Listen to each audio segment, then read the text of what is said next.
There you go. Okay, now it's recording. Okay, so because you guys can't manage to do grade 8 math by yourself, I'm going to teach you guys how to calculate the area and volume of cylinders and the stuff you'll be encountering on the test tomorrow. Tomorrow, yes, today's Tuesday. Okay, so the first one are circle formulas. You need to know these. This is too big of a brush. 1 second. What? He just Good enough a circle. Okay, so the formulas for this is the area and the circumference. The area is pi r squared, while the circumference is 2 pi r. You will need to know these not only to work backwards, but if you want to remember the next two formulas and understand them. These are the cylinder formulas. It's the surface area of the cylinder and the volume. Fuck his HP again, man. Sorry, the cylinder. Now, can you not shout? I'm recording. Okay, so to find the surface area, a quick way of remembering this is 2a from up here plus height circumference from up here. So what does this formula mean? What does it really do? Well, the first half of it, which is the 2a part, is the 2a part is this part and this part.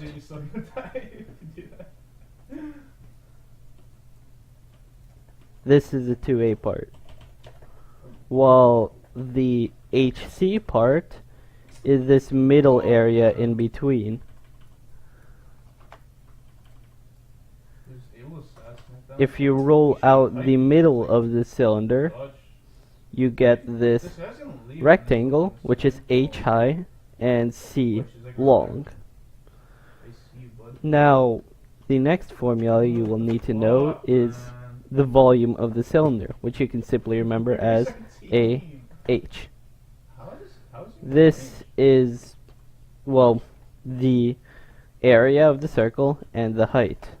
What is our team doing? So, if you have a cylinder like this, just imagine this is the area, and then you just times that by how long it is. So true, man.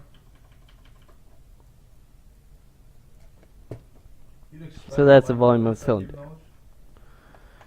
Now, you also need to remember to turn this, when you're actually calculating it, to 2 pi r squared plus height 2 pi r. And likewise, pi r squared h. So you remember to actually do these formulas, not these, when you're actually calculating it. Not like you really can do these anyway. So the next thing you need to know for the project is test is different measurements. You might encounter like, oh, the volume is 300 centimeters cubed. How many millimeters can it hold? Millimeters cubed can it hold? And you may think this is simple. Oh, just times this by 10, you get 3,000 millimeters. But it's not that simple. When you times by 10, you also need to do the same exponent as it is here. So you need to do 10 to the power of 3, aka 1,000 equals 300, 1, 2, 3, 4 millimeters cubed. What? I should probably have done this with the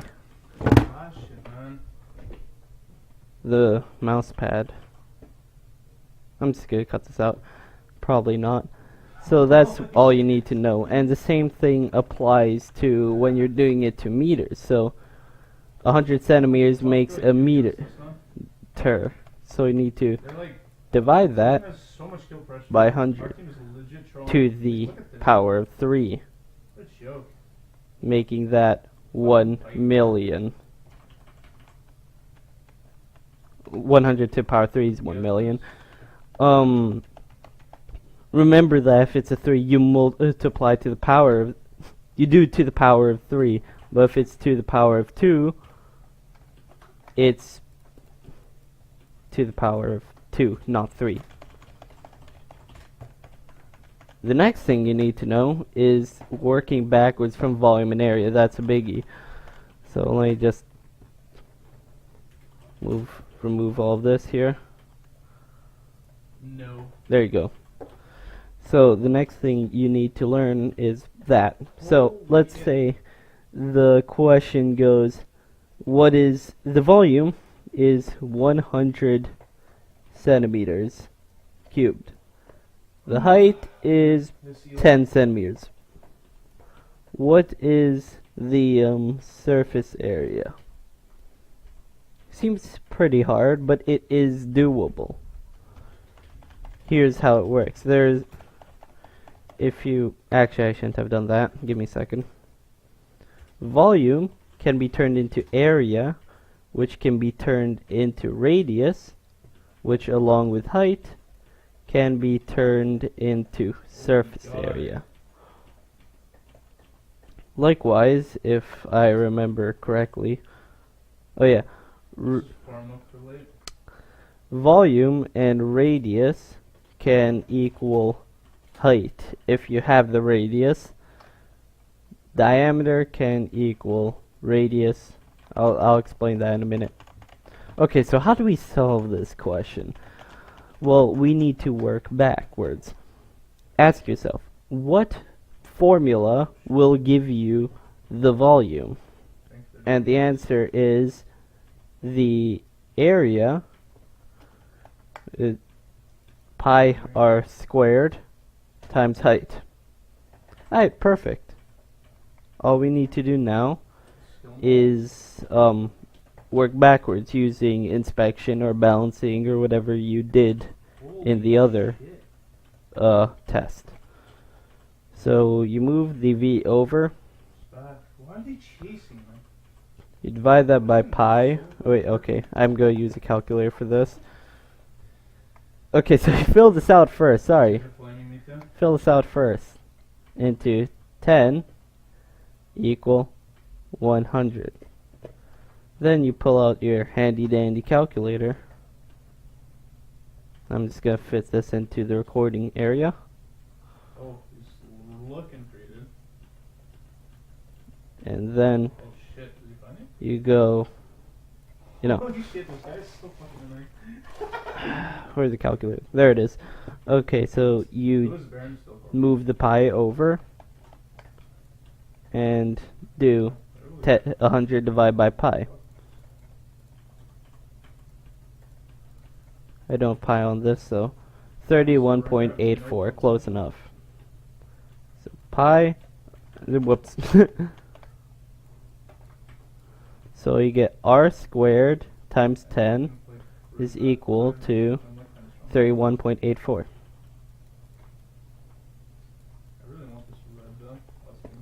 Okay. Now we do the same thing as before. We move it over and divide this by 10.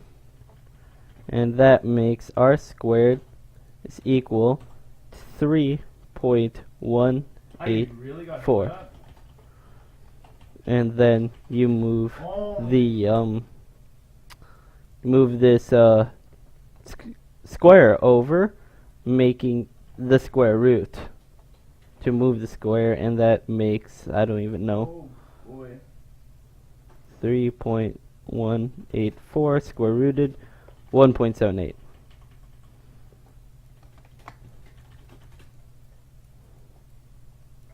Wait, I'm just gonna move that up here. Radius